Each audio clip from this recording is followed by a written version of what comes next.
O esgoto é algo que não deve ser jogado fora. Especialistas defendem que, em vez de problema, ele pode se tornar uma solução, sendo reutilizado em uma variedade de atividades, como a médica e odontológica, por exemplo.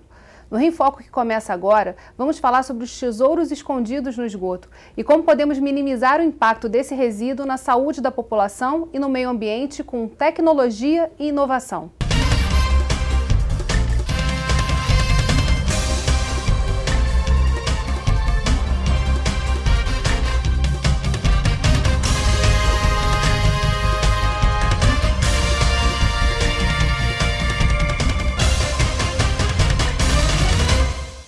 O Rio em Foco recebe o engenheiro civil, especialista em meio ambiente e construção sustentável, Márcio Santa Rosa, e o professor do Departamento de Recursos Hídricos e Meio Ambiente da Escola Politécnica da UFRJ, Isaac Volchan.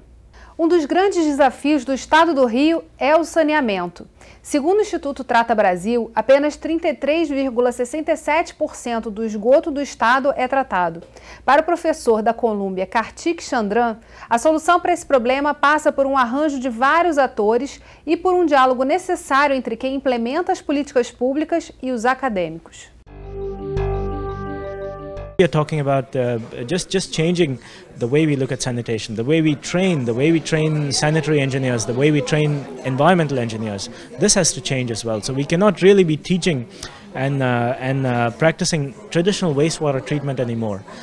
This needs to bring in elements of social sciences. This needs to bring in elements of microbiology, for instance. We can talk about bringing in architects, urban planners. Do we still need to think of this as a collection of typical traditional centralized wastewater plants? Can be functionalized? Can we bring this into buildings? Can be functionalized communities for not just wastewater treatment, but energy recovery and nutrient recovery? We need to start looking beyond traditional removal of particulate material, traditional removal of organic carbon, chemical oxygen demand, COD, BOD. We have to look beyond these because we are going to hit a limit with respect to how much improvement we can bring to water quality just by removing particulates, just by removing carbon. The next step, we have to start considering what to do with the nutrients. This is going to be a step up in terms of what we will achieve in terms of benefits to water quality. And so when we start thinking about integrated carbon and nitrogen and phosphorus cycling, not just removal but cycling, what this does is we especially bringing all of this to Rio, for instance. In Rio, we could potentially just leapfrog and jump to the more advanced technologies, which will eliminate or minimize many of the mistakes which were made in going step by step. One of the challenges that the professor mentioned was just lack of financing. And so lack of financing is a real challenge. Utilities all around the world face lack of financing, challenges with financing, even in the most developed countries, even in the most affluent countries. The practitioners, the implementers, they need to look upon the researchers and academicians as resources. It works both ways. Unless there's a conversation, the implementers will not benefit from the most recent advances, the most leading edge advances in research. On the other hand, what could also be happening is that the researchers, they are not focusing on a very practical problem and they go do something which is not very practically useful. And so this conversation has to start and continue, and it has to be sustained. Esse evento foi um evento da Colômbia, de um centro global que a gente tem no Rio de Janeiro, que estava comemorando seu aniversário, discutindo a questão das águas, do saneamento e das soluções tecnológicas que já existem, então, acontecendo pelo mundo. Mas existe uma expectativa muito grande entre juntar o que você tem de mais avançado na sociedade com a realidade, né, e as dificuldades práticas de se implementar esses projetos. O que a gente tem hoje no Brasil e no Rio de Janeiro em relação a tecnologias de tratamento do esgoto e aproveitamento desse resíduo? Hoje a gente tem no Rio de mais avançado, é mais ou menos proporcional àquilo, ou seja, anda par e passo, aquilo que a gente tem de convencional, né? Obviamente os países mais desenvolvidos, as sociedades mais desenvolvidas, que contam com maior quantidade de instalações convencionais, tendem a ter uma maior quantidade de instalações, vamos dizer assim, que buscam esses princípios de uma maior eficientização, uma maior sustentabilidade dos processos de tratamento de esgotos como um todo. Mas, por exemplo, a gente não pode esquecer que aqui na estação de tratamento de esgotos da Penha, que a SEDAI é responsável pela operação, eles lá promovem a produção de água de reuso, de uso de esgoto sanitário tratado. Que na estação de tratamento de esgotos de Alegria existiram, ou existem ainda, não sei te precisar, importantes processos piloto, instalações piloto, no sentido da conversão do lodo de esgotos em biodiesel. Ou seja, o Brasil como um todo, para te situar assim mais ou menos nessa perspectiva de quanto estaríamos aquém, ou pelo menos acompanhando essa evolução tecnológica, entre os anos 2005 e 2010, o governo federal desenvolveu uma rede de pesquisas importante dedicada à recuperação e ao aproveitamento de nutrientes dos esgotos, por intermédio da FINEP, da Agência de Inovação, a FINEP, né? E agora ainda está em desenvolvimento, a partir do ano 2010, uma outra rede de pesquisas que é dedicada ao aproveitamento de biogás dos esgotos. Então, eu diria assim, os exemplos que vêm de fora, sob o ponto de vista da aplicação real, em escala real, são em maior quantidade do que os exemplos que temos aqui em escala real aplicada, mas muito disso se deve em função da relatividade entre a quantidade de instalações que eles lá têm e a pouca quantidade de instalações que aqui temos. Se tivéssemos, obviamente, uma maior quantidade de instalações convencionais aqui, poderíamos ter mais exemplos para discutirmos sob o ponto de vista das instalações mais modernas, mais atuais, mais de vanguarda. Eu complementaria, né, James, o que o professor Isaac está dizendo, que, na verdade, essa tecnologia, já que o professor Kartik mencionou, ela tem muito a ver com esse nível de investimentos que nós temos de políticas públicas no saneamento, né? Então a gente vê que é muito difícil em cidades, ele vive em Nova York hoje, num centro de excelência, de pesquisa, e sabe-se que todas as estações de tratamento, e são muitas na cidade, como direto dos Estados Unidos, saneamento é considerado saúde pública, como hospitais. Você não pode ter esgotos lançados sem tratamento nos cursos d'água, nos rios, nas baías. Quando tem, é um sério problema de investigação e as próprias empresas que cuidam do saneamento são seriamente punidas por isso. Mas o que eu digo é que lá eles vão até o tratamento terciário, né, que permite com que esses gases, como ele cita, que são resultantes do aproveitamento do fósforo e de nitrogênio, sim, você chega nesse nível de evolução de tratamento tão seguro da saúde pública que você pode ter esse investimento, então, a partir desses produtos.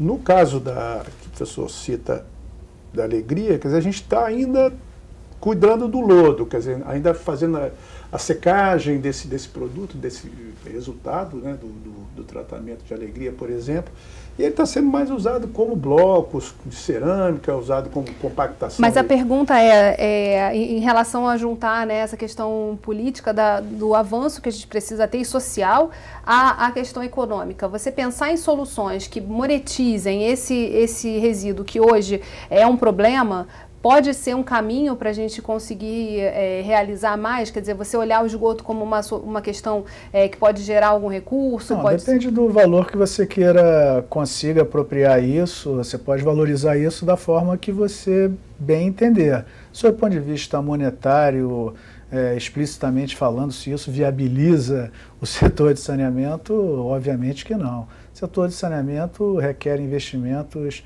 de enorme grandeza, né? A gente precisa investir algum número em torno de 12, 15, 18, 20 bilhões para resolvermos o problema do esgotamento sanitário da região metropolitana do Rio de Janeiro, e não será com aproveitamento energético de gás, qual seja o uso efetivo desse gás, não será com água de reuso, não será recuperando fósforo dos esgotos e outros benefícios que a gente possa ter com o lodo, aproveitamento para condicionador de solos. Não serão esses caminhos que nos permitirão viabilizar a implantação da infraestrutura pública de esgotamento sanitário. É um equívoco pensar isso.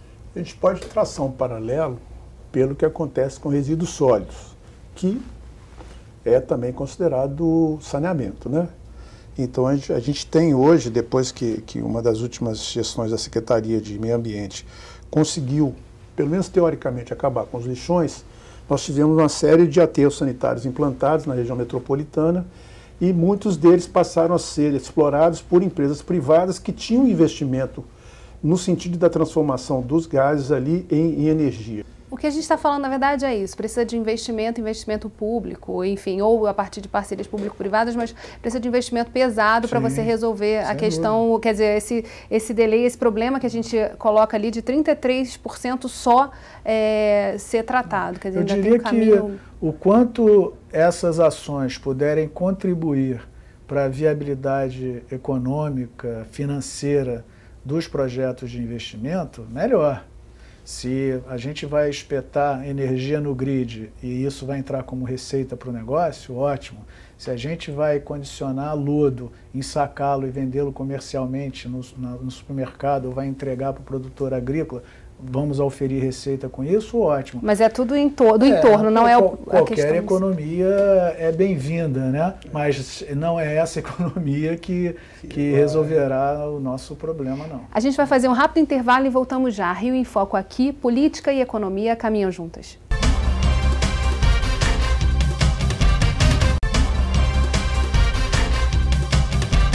Voltamos com Márcio Santa Rosa e Isaac Volchan. Um dos mais conhecidos cartões postais do estado do Rio, a Baía de Guanabara, recebe cerca de 70% de todo o esgoto sem tratamento produzido pelas cidades do seu entorno. Como alternativa para evitar que todo esse resíduo chegue à Bahia, foi apresentado no evento realizado na Associação Comercial do Rio de Janeiro o projeto piloto chamado Wetland, modelo descentralizado que trata a água da chuva e do banheiro e pode ser aplicado em comunidades localizadas na beira dos rios. Vamos ver. Our project is about a radical change in how we treat wastewater. Rather than bringing it outside the city and treating it in a large sewage plant, we say that we treat it right there where it's produced, next to the houses in the community. So there is no transport at all. So we collect rainwater, we collect the water from the bathrooms, and we bring it to a plant filter, which is the constructed wetland, which is treating the water. Then we store this water. It's a resource, as Mr. Karthik Chandran explained, and then we can reuse this water to water the garden, to wash our laundry, to reuse it for the toilet. So we use 50% less water at least overall. And so how can this be implemented? It's a process. So it's a process where we have to go into the community like Formiga, like Morro do Salgueiro, and we get into a sort of engagement with the people. We motivate them, they become part of the project, and they have water associations already. So these water associations become part of the project, and we see with the community which are the locations where this can be implemented and where we start, how it grows, all this, how much it costs, who is building it, who is maintaining it, the technical service, a small business in the community to take care of it. All this is a learning process. And so eventually all the rivers come from the Tijuca mountain and flow into the Guanabara Bay. So Morro do Salgueiro, Morro da Formiga is on the way of these rivers. So each one helps a little bit to clean the bay. So only if we get all the rural communities, eventually we can clean. Because as Mr. Chandran explained, the connection is the most important thing. That's why Alegria is not connected to so many favelas, and they're very hard to reach. People want to connect, but because they're so steep, they're outside, it's very hard to connect. So this could be an alternative for these places which are hard to connect and provide an alternative and a beautiful environment. Esse projeto, na realidade, não é só o Etna. Ela propõe que você faça o tratamento local ali na comunidade. Um grupamento de casas, junta um tanque cético e uma Etna. É uma solução bastante interessante, bastante adequada. Claro que na nossa realidade a gente precisa ver como mantém esse sistema, né? Porque senão a gente implanta ele e não funciona, mas é um sistema bastante interessante, adequado, principalmente com a geografia e com problemas que a gente tem às vezes de acessibilidade nessas comunidades. Mas as Wetlands também exigem área, exigem espaço, e o espaço é precioso também nessas comunidades. Então é muito difícil assim generalizar, é preciso para cada caso sentar discutir e ver aquela alternativa que é melhor e como ela pode se viabilizar e ser sustentável, se manter ao longo dos anos. Essa questão, a descentralização do tratamento, ela é uma solução? A gente estava participando de um programa grande agora do BID, do Banco Interamericano, e uma das componentes que eu mesmo até escrevi lá para o projeto era uma experiência bastante ousada de montar um projeto de wetlands na Baixada Fluminense. Por quê? Porque isso teria, se funciona, um sentido social muito importante, que é, no caso, lá dos Estados Unidos e outros lugares do mundo, como o professor Wolfram estava comentando, as wetlands são naturais, quer dizer, são baixadas, áreas alagadas, e as plantas têm essa relação biológica, né, com água, vegetação, então isso funciona naturalmente. Mas a gente tem um exemplo de caso aqui na região dos lagos, em Juturnaíba, que uma das lagoas de tratamento da empresa, que é uma empresa privada e trabalha lá, é feita através de plantas. E ela é um dos sistemas que atende a essa região e funciona muito bem. Até vi um prêmio na Federação das Indústrias há pouco tempo, já dos resíduos da wetlands, sendo transformado em artesanato pelas comunidades locais. Aqui na Baixada Fluminense, a gente desenhou um projeto para tentar usar uma das áreas próxima a uma das estações de Sarapuí ou estação de Pavuna como um instrumento, inclusive, de redução da ocupação irregular das regiões alagáveis, que isso é um problema crônico da Baixada. Agora, qual o status desse projeto? Foi apresentado? A gente só está dependendo agora da solução política da questão do investimento em Rio de Janeiro, que o projeto também do Banco Interamericano, ele teve uma solução de continuidade agora. Ele foi interrompido, mas existem recursos para a gente fazer essa experiência piloto, sim. Ela está toda desenhada, pensada, junto com os órgãos, né, de meio ambiente do Estado, e também aproveitando a experiência de um projeto importantíssimo que foi feito aqui, chamado Projeto Iguaçu, dos projetos mais interessantes, pensado em termos da questão muito crítica, que é das enchentes recorrentes que acontecem na Baixada Fluminense, né? O projeto ele fala também da questão de colocar a comunidade responsável, né, participando desse processo. Na sua opinião, a descentralização é um caminho? A engenharia sanitária, e eu sou engenheiro sanitarista, assim, então eu prezo assim, muito os conceitos básicos dessa conversa toda, que ela não faz opção por uma completa centralização, ou por uma completa descentralização, ou por uma situação mediana entre as duas, né? Na verdade, a gente, por dever de ofício, toda solução que é proposta para esgotamento sanitário de uma pequena, de uma média ou de uma grande área urbana, é uma proposta que passa por pelo menos duas soluções. A gente pode estar falando de uma solução que esteja no extremo da régua para completa descentralização, pode estar para uma solução que passa pela completa centralização. Ou pode estar com uma terceira no meio do caminho, uma quarta, não importa.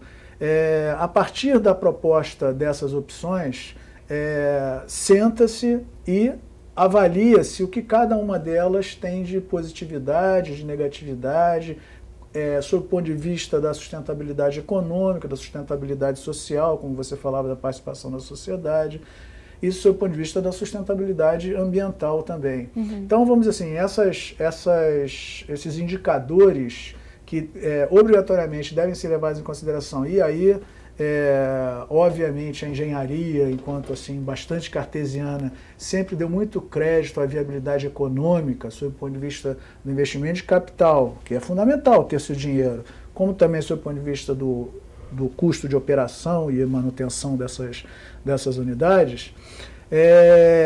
Ela sempre trabalhou nesse sentido, no sentido da gente cotejar, no sentido de comparar diferentes soluções, no sentido de que dessa comparação possa se apontar aquela que apresente os aspectos mais interessantes, mais positivos, as maiores vantagens, para que alguém decida.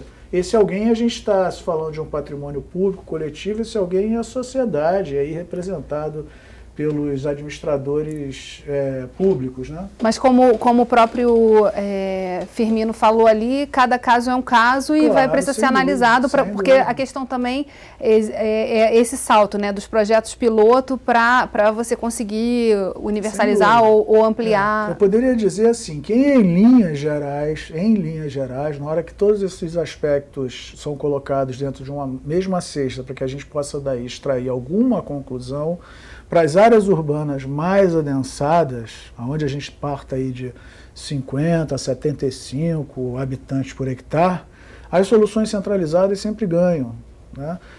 Tratamento de esgotos não basta projetar, construir e implantar. Tem o passo seguinte que é fundamental, que é operar. Se nós só projetarmos, construirmos, implantarmos e virarmos de costas, aquilo ali não funciona, aquilo vira uma caixa de passagem. A gente vai fazer um rápido intervalo e voltamos já. Rio em Foco aqui, política e economia caminham juntas.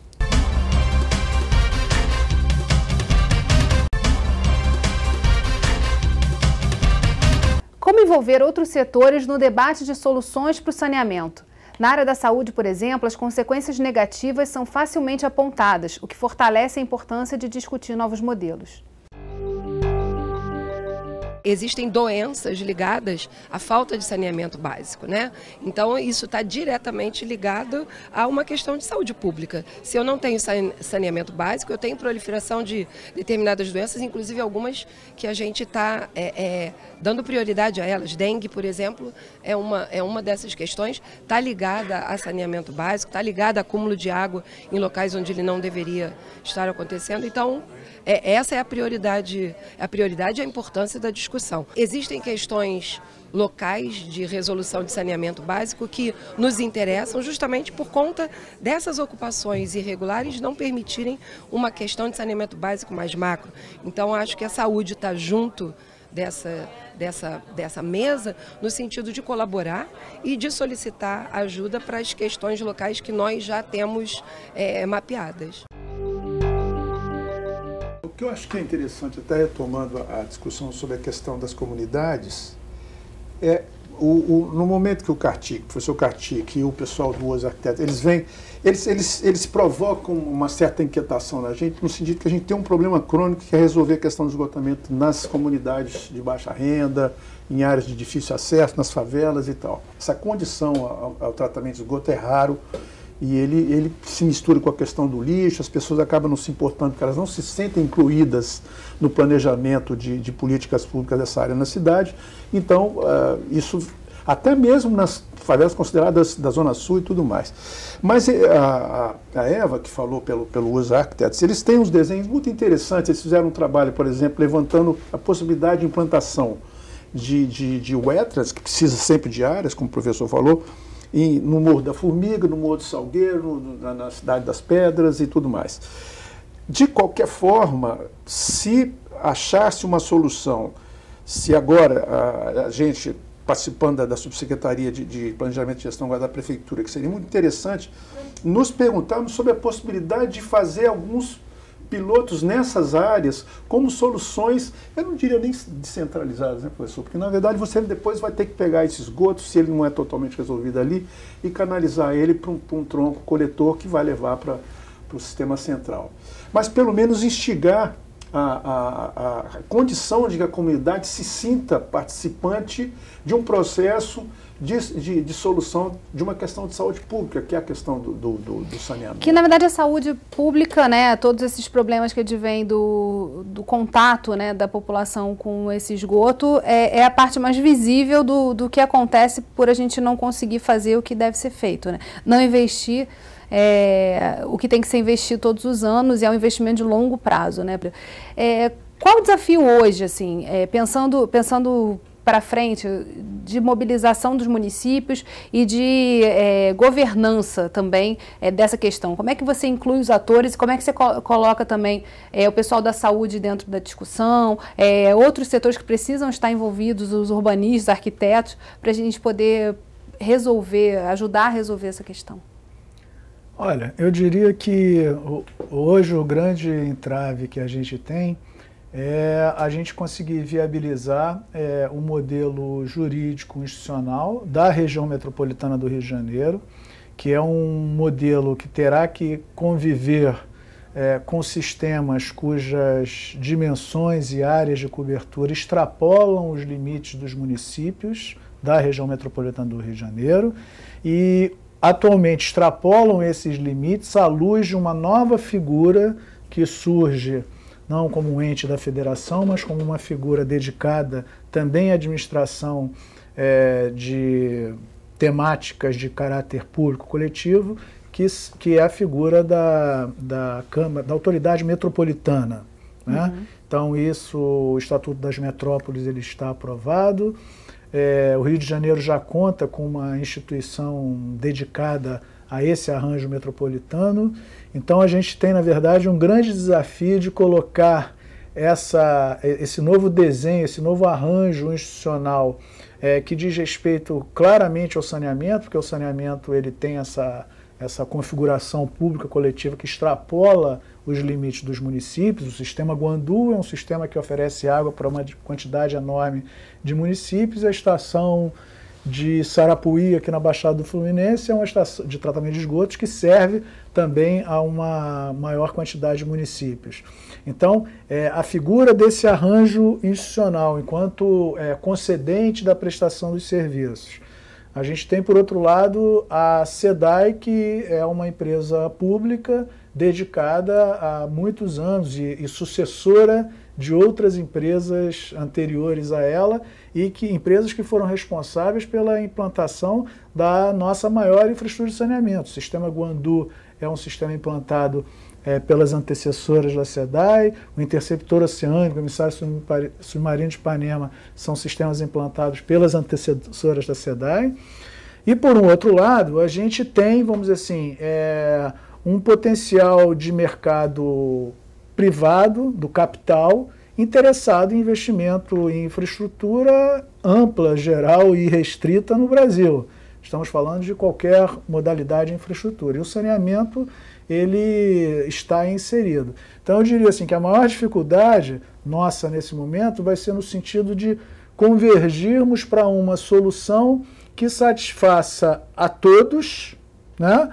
E, obviamente, embasado pela sociedade como um todo, também sendo satisfeita nos seus anseios, daquilo que deseja no que diz respeito ao saneamento. Esse é o nosso maior gargalo. É um grande desafio, um enorme desafio a gente fazer isso, ter a condução de todo esse processo da melhor forma. Bem, certamente esse é um tema que a gente vai precisar voltar no Rio em Foco e discutir mais sobre saneamento, mas infelizmente o nosso programa chegou ao fim. Obrigada, Márcio, obrigada, Isaac, e obrigada a você que ficou com a gente até agora.